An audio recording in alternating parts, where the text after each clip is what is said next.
I never imagined life would unfold this way. Standing in the middle of Willow Bend Country Club, surrounded by people who were supposed to be celebrating me, I felt anything but joy. My name is Julian Hayes, and today is my 35th birthday, or so Mia claimed when she insisted on throwing this party. I've always been a straightforward man, content with the simple things: a peaceful life, a loving partner, and maybe a few kids someday. That's all I ever wanted. Willow Bend seemed like the ideal place to make that dream a reality.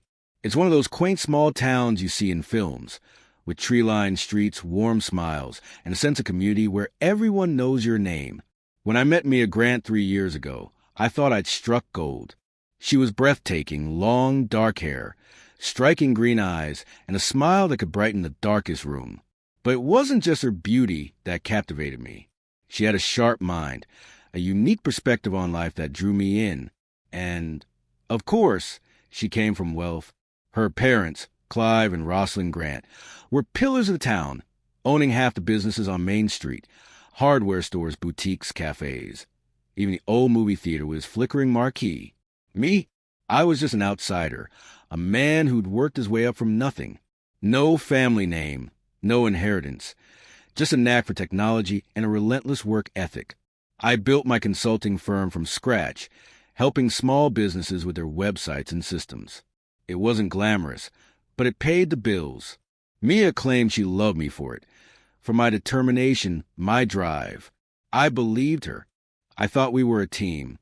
So, when she insisted on throwing this party, I didn't think much of it. "Let me spoil you for once," she said, her hand brushing my cheek. "You deserve it, Julian." I smiled and agreed, expecting a relaxed evening. Some drinks, laughter with friends, maybe a cake. I didn't need anything extravagant. But Mia loved making a statement. The Willow Bend Country Club was her family's domain. Polished marble floors, glittering chandeliers, and waiters in immaculate uniforms gliding around with trays of champagne. I'd been here before, usually for her father's business dinners. I never quite felt at ease among the suits and polite small talk. But tonight was supposed to be different. Tonight was about me. I put on my best jacket, a dark blue one Mia had picked out for me last Christmas, and drove over with a smile on my face. The parking lot was packed, cars lined up as if something monumental was happening. I figured she'd gone all out, maybe inviting my co-workers, neighbors we'd share barbecues with. I walked up the stone steps, nodded at the doorman, and stepped inside. The room was full, just as I'd expected. Familiar faces everywhere. Tom from the hardware store, Lisa from the bakery, even my buddy Mike, who'd helped me fix my truck last month. They were all dressed up, smiling, raising their glasses as if celebrating something extraordinary. For a moment, I felt a surge of gratitude. Mia had really done this for me. I scanned the crowd, searching for her, ready to pull her into a hug and thank her for making me feel so special. But then I froze. Something felt off. The air was heavy, as if everyone was holding their breath. There were no balloons, no streamers, none of the usual birthday decorations. And then I saw it, the long table at the center of the room. No cake, no gifts, just a stack of papers in a bag. My suitcase, the one I kept in the top of the closet at home. My stomach churned. I looked up, and there she was, Mia, standing tall, arms crossed, her expression icy. Beside her stood a man I didn't recognize, slick and polished in a suit that likely cost more than my car. Her parents were there too, Clive with his stern jaw, Rosalind's lips pressed into a thin, disapproving line. The crowd had fallen silent, their eyes fixed on me, waiting. Mia took a step forward. "Happy birthday, Julian," she said, her tone flat. Or maybe I should say goodbye. My heart pounded, my mind racing. What the hell was going on? I stepped forward, my hands clenching at my sides. This wasn't a celebration. This was a setup, and I wasn't about to let it end the way they wanted. I turned back to the TV, letting the film play. Every second was another nail in their coffin.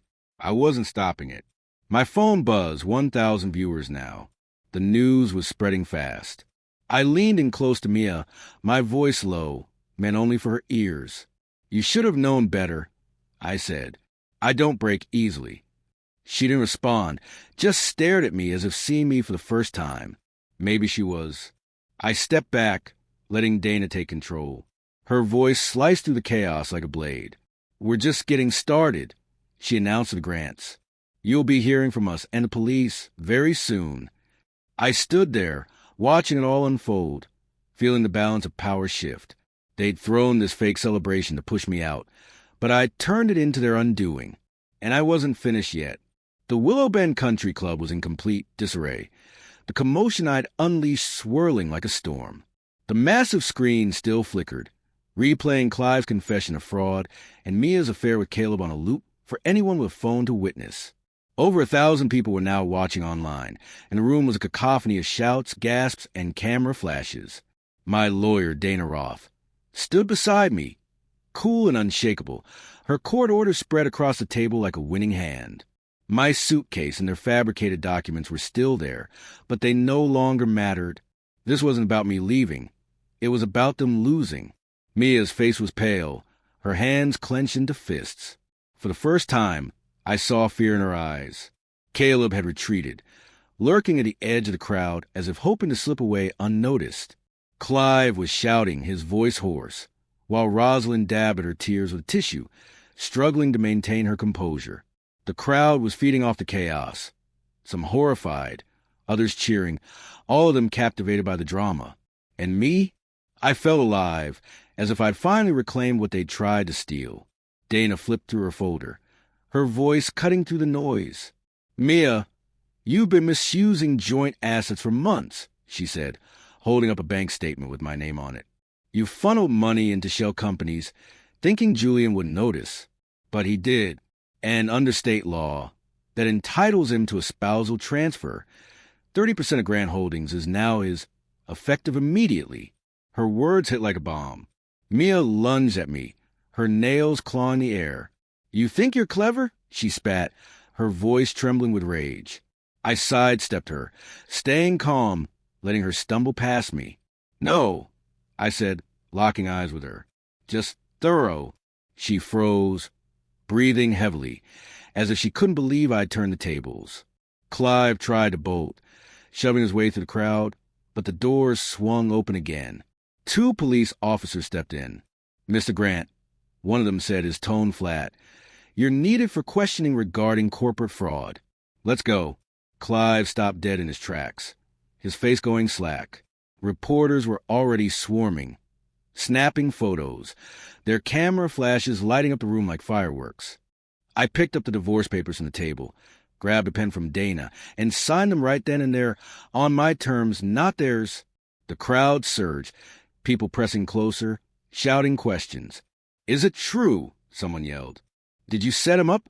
Another voice called out. I didn't answer. I let the facts speak for themselves. Dana handed me a copy of the signed documents, her eyes gleaming. You've got them on the ropes, she murmured, low enough for only me to hear.